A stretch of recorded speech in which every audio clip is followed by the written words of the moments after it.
Hello guys, कैसे हैं आप लोग? आई होप आप लोग सब बढ़िया होंगे। तो आज डिस्कस करते हैं लास्ट टॉपिक, ट्यूमर मार्कर्स, है ना। कैंसर बायोकेमिस्ट्री हमने पढ़ी और कहीं ना कहीं हमने पूरा खत्म कर लिया है। लास्ट टॉपिक बहुत आसान टॉपिक, थोड़ा बहुत याद करने वाला टॉपिक, बट हम कर लेंगे। एमसीक्यू यहाँ से आएंगे, आप बना लोगे। थोड़ा बहुत अगर लिखने को आ गया शॉर्ट नोट ट्यूमर मार्कर्स के ऊपर तो भी आप लोग लिख लोगे, इतना हम पढ़ा देंगे कि आप कुछ ना कुछ लिख पाओगे। और एमसीक्यू के लिए आप सब याद कर लेना, अच्छे से गो थ्रू कर लेना, ऑप्शन दिखेंगे सही मार दोगे, कोई बड़ी बात नहीं है। ठीक है, चलो हाँ, ट्यूमर मार्कर्स पढ़ते हैं। ठीक है, तो ट्यूमर मार्कर्स है क्या? नाम से क्लियर है कि ऐसी चीज जो ट्यूमर्स का पता लगाए, कि वो दिख जाए बॉडी के अंदर, ब्लड के अंदर, सैंपल के अंदर। जो भी हम सैंपल लेंगे, सैंपल मतलब ब्लड का, यूरिन का, टिश्यू का, CSF या फिर साइनोवियल फ्लूइड, है ना। तो कोई सैंपल लिया, उसमें मुझे कोई चीज बड़ी दिख रही है, ठीक है, और उससे मैं पता लगा लूंगा हाँ यार ये तो बढ़ता है कैंसर कंडीशन में, है ना। और कौन से कैंसर कंडीशन में, स्पेसिफिक भी बड़ा होगा, अभी डिस्कस करेंगे। तो ट्यूमर मार्कर्स क्या होगा? डेफिनेशन की बात करें, ऐसे सब्सटेंस बॉडी के अंदर जो बनते हैं, या तो बनाए आपके ट्यूमर सेल्स। कौन बनाए? या तो ट्यूमर सेल्स बनाए, एक सेकंड पेन चेंज करते हैं। हाँ, या तो ट्यूमर सेल्स बनाए, या तो हमारी बॉडी के नॉर्मल सेल्स बनाए इन रिस्पॉन्स टू ट्यूमर, है ना। बना आपकी बॉडी की नॉर्मल सेल रहे हैं, बट कैंसर के रिस्पॉन्स में, कैंसर है उसकी वजह से। समझ में आ रहा है क्या? या तो ट्यूमर सेल्स बनाए, वेल एंड गुड, ठीक है, या तो हमारे नॉर्मल सेल्स बनाए but in response of cancer. ठीक है, नॉर्मली वो नहीं बनता होगा, बनता भी होगा तो बहुत ही उसकी वैल्यू कम होती होगी, है ना, नॉर्मल वैल्यू में होता होगा। ठीक है, बट जब उसकी वैल्यू बढ़ रही है, इसका मतलब बॉडी में कहीं ना कहीं ट्यूमर है। ठीक है, चलो अब बात करते हैं कैरेक्टरिस्टिक ऑफ आइडियल मार्कर्स। ठीक है, मतलब जिन्हें मैं आइडियल बोलूँ कि हाँ यार ये आइडियल है, मतलब बेहतर मार्कर है, क्या क्या खासियत होनी चाहिए। इट शुड बी स्पेसिफिक, मतलब एक मार्कर एक पर्टिकुलर कैंसर को डिनेट करे। अभी हम बताएंगे, अगर आप देखो यहाँ पे बहुत सारे मार्कर्स हैं यहाँ पे, और उसके रिगार्डिंग उसका एक कैंसर है, 2 कैंसर है, 3 कैंसर है। जितना वो स्पेसिफिक होगा उतना अच्छा होगा, कि हमें ज़्यादा माथापच्ची नहीं करनी पड़ेगी, है ना।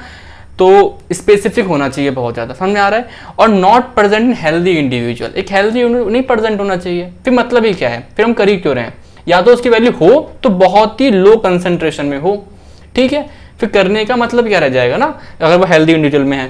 ठीक है, सेंसिटिव होना चाहिए, मतलब आपका अगर बॉडी में, किसी ह्यूमन की बॉडी में ट्यूमर अभी स्टार्टिंग स्टेज पर है, उसके बावजूद भी ट्यूमर मार्कर हमें मिल जाएगा। मतलब एकदम अगर एक बहुत सीरियस कैंसर नहीं हुआ, ठीक है, एकदम ऐसा नहीं कि हमें मार्कर्स का लेवल जब बढ़ेगा जब कैंसर बहुत सीवियर हो जाएगा, तो मतलब ही क्या है, it should be sensitive enough कि अब ट्यूमर इतना हाई लेवल पे नहीं गया, स्टेज 1 2 ऐसे कुछ स्टार्टिंग में ही है, जब भी उसको हम उसका मार्कर्स हमें बता दे कि यार गड़बड़ी है, डायग्नोस करो, कुछ करो, बायोप्सी वगैरह जो भी कर सकते हो करो। ठीक है, it should be sensitive enough. ठीक है, and tell about staging of cancer, मतलब किस स्टेज पर है ना, उसके लेवल के हिसाब से ट्यूमर मार्कर कितना लेवल है उस हिसाब से बताएगा, है ना। वो सब हमारे क्या हुए, ये आइडियल मार्कर्स हैं। ठीक है, ये ऐसे लिखोगे। क्या यूज कर सकते हैं यार, कोई कहने की बात तो है नहीं। पहला बात, हम इसको स्क्रीनिंग में यूज कर सकते हैं। स्क्रीनिंग और डायग्नोस में डिफरेंस क्या होता है? देखो, स्क्रीनिंग मतलब कि किसी पेशेंट में कोई सिम्टम्स नहीं है, एक पॉपुलेशन का मैंने एक फैमिली का मैंने बनाया कि तुम लोग सब लोग कराओ, हो सकता है कोई सिम्टम नहीं आ रहे उस इंडिविजुअल्स को, उस पॉपुलेशन को, बट मैंने बोला नहीं, आप लोग एक टेस्ट कराइए, आप सस्पेक्टेबल लग रहे हैं, आपको मे बी हो भी सकता है। ठीक है, तो स्क्रीनिंग में काम आता है। ठीक है, डायग्नोसिस, मान लीजिए किसी में पेशेंट में सिम्टम्स आ रहे हैं, तो हमने बोला ये टेस्ट कराइए, देखते हैं क्या होता है, ट्यूमर मार्कर बताएंगे। ठीक है, आपका प्रोग्नोसिस, आपको ट्यूमर मार्कर के लेवल से हम पता लगा सकते हैं, बता सकते हैं पेशेंट को कि आपका जो ट्रीटमेंट होगा उसकी रिकवरी कितने चांसेस हैं, है ना, कितना इसमें सर्वाइवल रेट है, ठीक है, और कितना टाइम लगेगा। तो प्रोग्नोसिस भी पता लगेगा ट्यूमर मार्कर से। उसके बाद मॉनिटरिंग, कि मान लीजिए एक पेशेंट दवा खा रहा है, उसकी दवाई असर कर रही है कि नहीं कर रही है, ज़्यादा अच्छा कर रही है, बहुत बेकार कर रही है, उल्टा असर तो नहीं कर रही है, तो ट्यूमर मार्कर के लेवल से हम मॉनिटर भी कर सकते हैं पेशेंट को।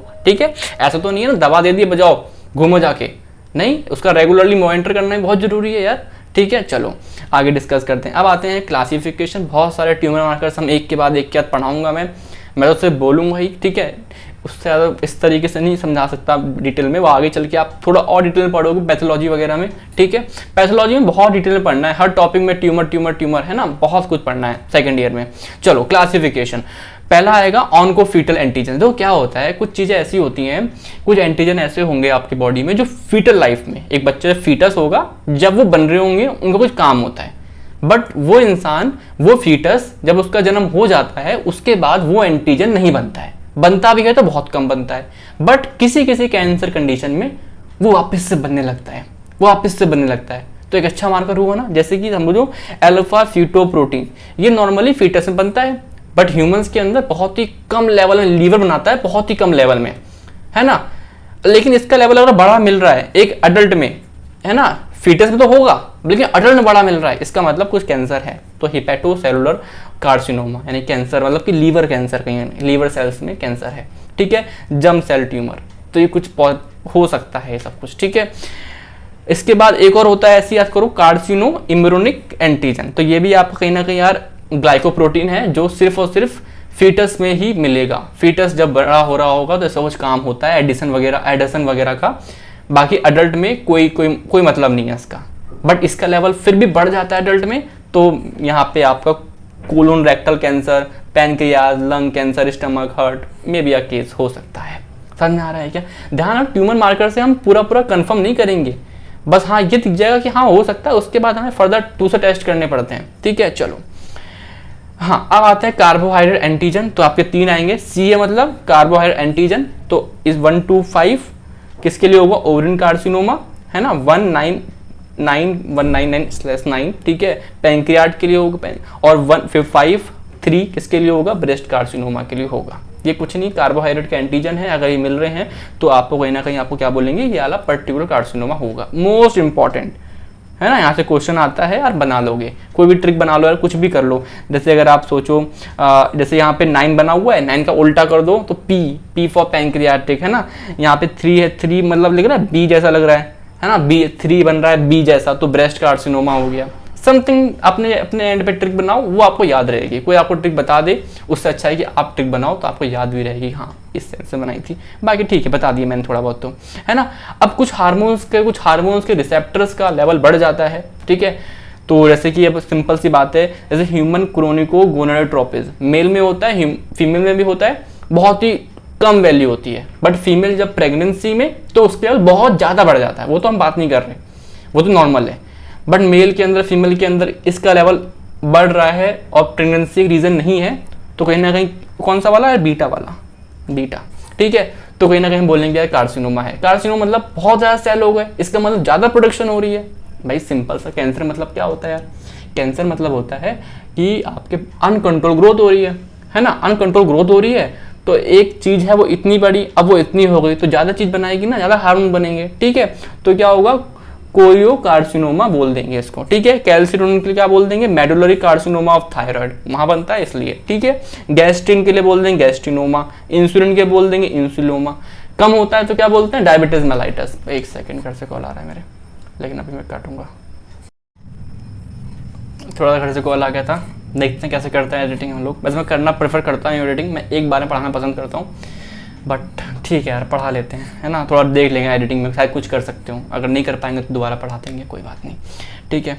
चलो अब मैं क्या बोल रहा हूँ, ऐसे कैटेकोलोमाइंस बढ़ेंगे तो यार ये वाला फियोकार्स क्रोमोसाइटोमा, है ना, ये आपने पढ़ा होगा यार। सीरोटिन वाला आपने कैर्सिनॉइड ट्यूमर, ठीक है, आर्गेन्था सेल्स में ट्यूमर हो जाता है, तो ठीक है।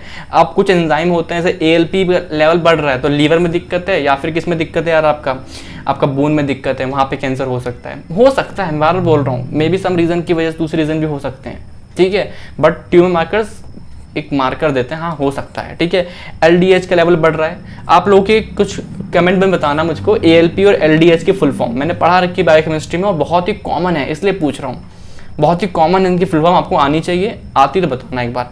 LDH का लेवल बढ़ेगा तो lymphoma, leukaemia, germ cell tumour, ये सब कुछ देखने मिल सकता है, ठीक है।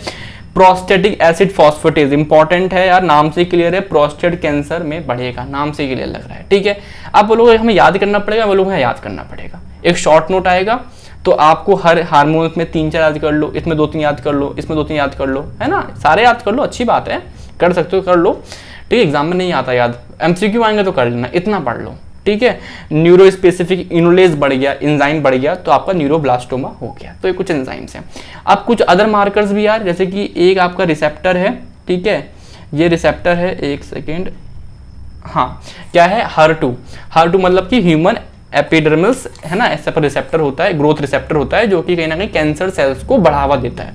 कहाँ पे? ब्रेस्ट में। तो ये ब्रेस्ट कार्सिनोमा हो गया, ये भी क्या हो गया? Breast carcinoma. ठीक है, ऐसी आपका ER और PR फुल फॉर्म क्या होगी, इजिस्ट्रोन रिसेप्टर एंड प्रोजेस्ट्रोन रिसेप्टर का लेवल बढ़ जाता है ना, रिसेप्टर्स बढ़ गए तो कहीं ना कहीं ये रिसेप्टर्स क्यों बढ़ रहे हैं, ड्यू टू कैंसर को रिक्वायरमेंट है इजिस्ट्रोन प्रोजेस्ट्रोन की ग्रोथ कराने के लिए।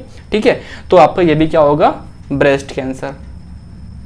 ठीक है, और ये नाम से क्लियर है, प्रोस्टेट स्पेसिफिक एंटीजन किसके लिए होगा बताओ, किसके लिए होगा ये भी आप प्रोस्टेट कैंसर के लिए होगा, प्रोस्टेट कैंसर के लिए होगा।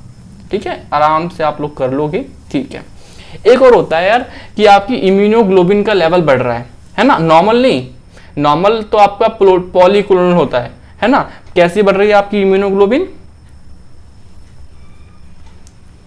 मोनोक्लोनल एंटीबॉडीज, मतलब कि आपकी इम्यूनोग्लोबिन बढ़ रही है बट एबनॉर्मल, उनकी लाइट चेन होती है, लाइट चेन आपने अगर पढ़ा हो एंटीबॉडीज का स्ट्रक्चर, उसमें लाइट चेन होती है, एक हैवी चेन होती है, तो लाइट चेन का कुछ एबनॉर्मेलिटी हो रही है, मतलब कि वो जैसे होनी चाहिए वैसी नहीं है।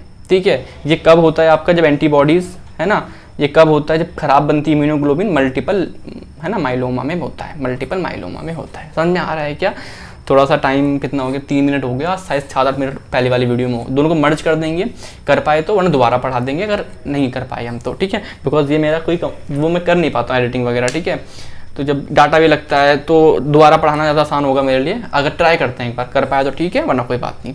और इस तरीके से आपकी कैंसर बायोकेमिस्ट्री खत्म हो गई। ये तो आसान सा टॉपिक था, एक बार आप गो थ्रू कर लेना एग्जाम से पहले, आपको याद रहेगा। बट ये सब कुछ पढ़ लेना, ये इंपॉर्टेंट है। कहाँ, यहाँ से क्वेश्चन आएगा P53 से, है ना, क्वेश्चन कहाँ से आएगा, और क्वेश्चन कहाँ से आएगा आपका, प्रोटोऑन्कोजन वगैरह से आ सकता है, हाँ बिल्कुल आ सकता है यहाँ से। ठीक है, और कहाँ से क्वेश्चन आएगा, और आपका ये डिफरेंस में आ सकता है, मैलिग्नेंट बिनाइन, पता होना चाहिए, बहुत फेमस क्वेश्चंस में से एक है ये। ठीक है, और आसान भी है। ठीक है, तो इस तरीके से हम खत्म करते हैं आज का लेक्चर और आपकी कैंसर बायोकेमिस्ट्री। तो मैंने पोल डाला था टेलीग्राम पे, और आप लोगों ने, मैंने बोला था कि क्या पढ़ाऊँगा, TFT पढ़ाऊँ, थायराइड फंक्शन टेस्ट, या फिर कोलेजन वाला, है ना, कोलेजन या फिर ECM, एक्स्ट्रासेलुलर मैट्रिक्स। ठीक है, तो आप लोगों ने कोलेजन के लिए बोला है ज़्यादा, तो चलो उसको हम डिस्कस करते हैं नेक्स्ट वीडियो में। ठीक है, बहुत जल्दी वीडियो लाने की कोशिश करेंगे।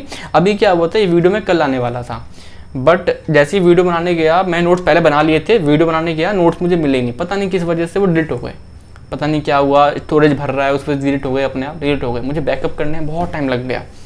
ठीक है, मतलब बहुत सारे नोट्स में डिलीट हो गए अपने आप, स्टोरेज फुल हो रही थी, है ना, बहुत दिक्कत होती है स्टोरेज वगैरह की। ठीक है, तो लेकिन चलो मैंने फिर उसको रिट्रीव करा, बैकअप को मिला मुझे वापस, है ना, क्योंकि मैंने लिंक कर रखा था। ठीक है, तो इसमें टाइम लग गया, इसलिए मैंने आज वीडियो रिकॉर्ड करी है आपकी। ठीक है, तो पढ़ाई करते रहो यार, पेपर आ रहे हैं आप लोगों के, आई होप, हाँ पढ़ भी रहे हो, मैं जान रहा हूँ, मेरे को सब डाटा है, बच्चा पढ़ रहा है, इंटरेक्ट कर रहा है, पढ़ रहा है, जितने बच्चे भी हैं, थोड़े से बच्चे हैं कोई बात नहीं, पढ़ रहे हैं। ठीक है, अच्छी बात है। ठीक है ना, आप लोग पढ़ो, कोई डाउट आए मुझसे डिस्कस कर सकते हो, कोई दिक्कत नहीं है, डिस्कस करना इंपॉर्टेंट है। ठीक है, चलो ठीक है, थैंक यू, बाय।